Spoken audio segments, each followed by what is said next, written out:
it's one of the things that can be very frustrating about YouTube is, or at least as a new content creator, because you literally have no idea.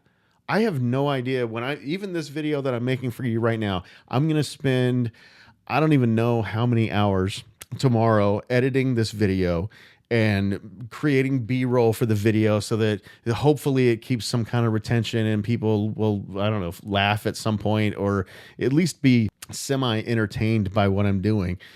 So I'll spend countless hours doing all of that, and I will upload this video, and I will do it with fingers crossed and be like, "Oh, please, please, YouTube algorithm, police people or whatever, please choose to send this out to a bunch of people." And I have no idea.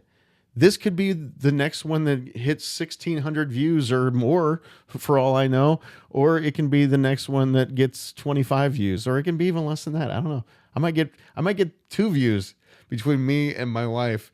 And sometimes she watches them twice, so that might be 3 views. I don't know. I don't know what it's going to be. I don't know what it's going to turn out to be. And that's both the frustrating thing. And also it's I don't know, this is optimistic Kevin putting the optimistic Kevin hat on again.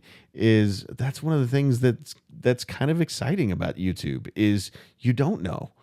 And all those people that do end up getting that viral video, that person that all of a sudden, and you see these stories all the time, right? You see these folks who on their third video, they got 1.7 million views and they got 10,000 subscribers, and all of a sudden they were monetized and they were able to start putting ads, and then they take that out and they keep showing you, and in my first year on YouTube I made blah blah blah $600,000.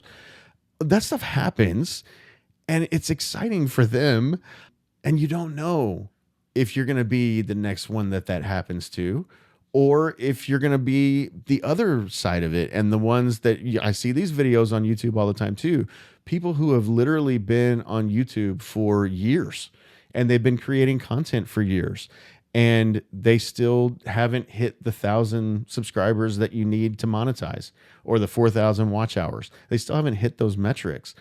And you don't know, like I could be in either one of those two camps, and that's the exciting part and also the frustrating part all at the same time. I think I've already said that, but I'm going to say it that last time.